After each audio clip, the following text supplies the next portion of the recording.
우리 후보자님, SK 정치자금법 위반 사건 관련해서 이게 표적성이 짙단 취지의 말씀을 좀 하셨고 오그라든 취지의 말씀도 하셨지 않습니까?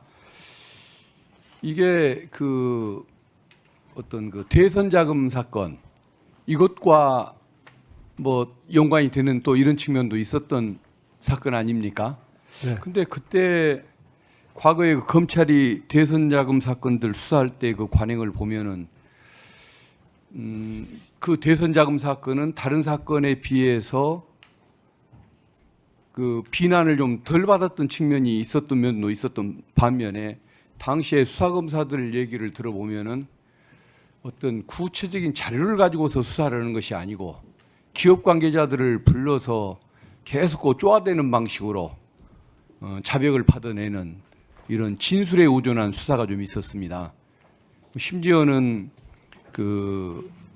노무현 대통령께서 어떤 그 당시에 민주당 쪽도 수사 대상이 될 때 했던 말씀 중에 하나가 그 당시에는 국민의힘이 아니고 신한국당이었을까요? 신한국당에서 받은 금액의 10분의 1이 나오면 내가 우리도 책임을 지겠다는 취지로까지 자신 있게 말씀을 했었는데 그때 검찰에서 그 10분의 1을 10분의 1을 넘겨내기 위해서 그 목표를 세우고 너무 열심히 하는 바람에 우리 민주진영에서 검찰이 간이 배 밖으로 나왔다는 말이 그렇게 나올 정도로 대통령을 향해서 그 당시에 민주진영을 향해서 좀 강도 높은 수사를 펼쳤던 것이 사실입니다. 그래서 심지어는 액수 문제마저도 어떤 진술에 맞춰서 수사가 이루어졌던 이런 수사였다는 걸 생각을 한다고 한다면 금품을 전달한 경위라든가 그 당시에 영수증을 왜 발행하지 않게 됐는지라든가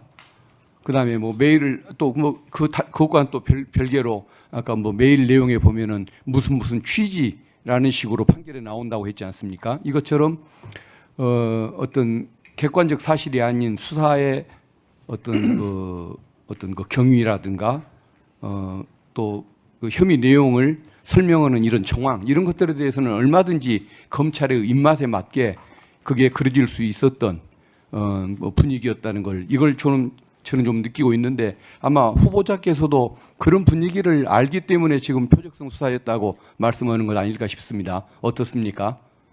아니 저는 그냥 있는 그대로 말씀드린 것입니다. 제가 저를 불렀던 수사검사가 이야기해주지 않으면 제가 알 수 없는 내용들이었습니다.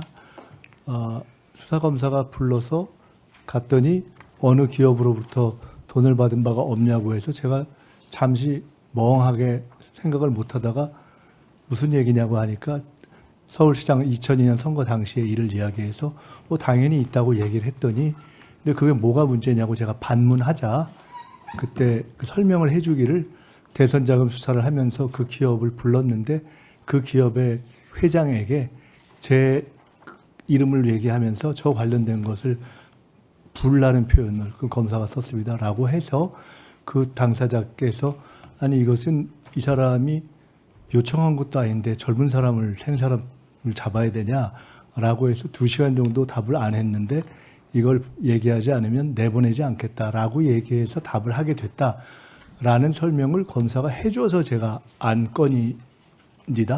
그렇기 때문에 제가 추정하거나 이런 것이 아니고 그렇게 듣지 않았다면 제가 이것이 그런 의미에서 정해놓고 물어서 그것을 범죄 요건을 맞췄다는 의미에서 제가 표적 수사라는 표현을 쓴 것입니다. 예, 알겠습니다. 어쨌든 그 당시에는 어떤 금액을 확인하고 기소하고 유죄를 받는 과정에서 그 금액마저도 검사와 또 기업인들 사이에 또 진술 강요 행위 또 그걸 또 조정하듯이 그렇게 수사하는 분위기가 있었다는 것을 제가 수사 당사자로부터 수사 주체였던 검사로부터 직접 들은 적이 있기 때문에 그런 질문을 드렸던 것입니다.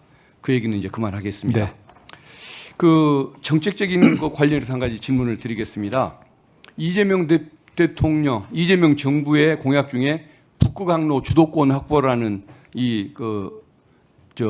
공약이 있지 않습니까? 그러니까 부산 등 한반도의 그 동남권 운명을 바꿀 수 있는 그 비전이라고 이걸 볼 수 있는 거고, 이 북극 항로 시대에 대비한다는 것은 우리 대한민국이 해양 경제의 중심, 그리고 해양 강국으로 발돋움할 수 있는 이런 디딤돌로 삼을 수 있는 중요한 저는 공약이라고 보고 있습니다.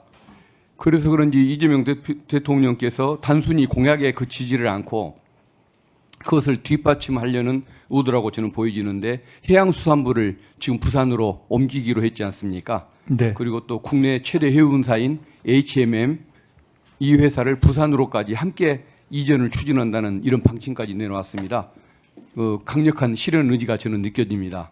그럼에도 불구하고 이게 워낙 그 스케일이 크고 어떤 또 광범위한 그 주제의 얘기다 보니까 국민들께는 피부로 잘 와닿지 않는 그런 측면이 있는 것 같습니다. 그런데 어쨌든 전재수 그 장관 후보자 지명된 분이 그 북극 그 항로 개척 추진위원회 위원장이었던 측면까지 생각한다면, 그 점까지 생각한다면 저는 이 공약에 대한 의지가 정부 차원에서 굉장히 강하게 표현되고 있다, 이렇게 좀 믿고 싶습니다.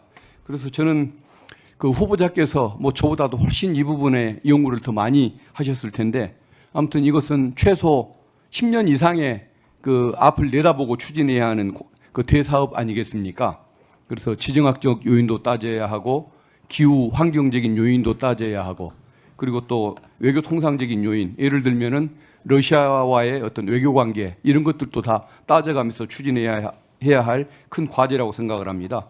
그래서 이 북극항로 시대에 대비하는 이 공약, 이 부분은 해수부에 맡길 주제가 아니고 뭐 대통령 직속으로든 국무총리 직속으로든 뭐 어떤 그 기구를 설치해서 책임감 있게 미래 비전을 보고 믿음감 있게 추진해야 한다는 생각이 드는데, 뭐 여기에 대한 의견.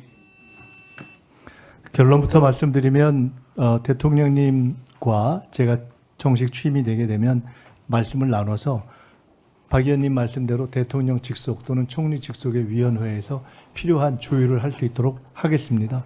부산에 있어서 매우 중요한 문제여서 대통령님께서 후보 시절에 관심을 가지시기도 했고, 그러나 말씀처럼 이것이 굉장히 장기 과제이고 우리 마음대로만 할 수 있는 것이 아닌 외교 관련성이 있는 과제여서 사실은 당장은 와닿지 않는 면이 부산 시민들께도 계실 수 있고 그렇습니다. 그래서 이거는 상당히 차근차근 정리를 해야 되는 과제이고요.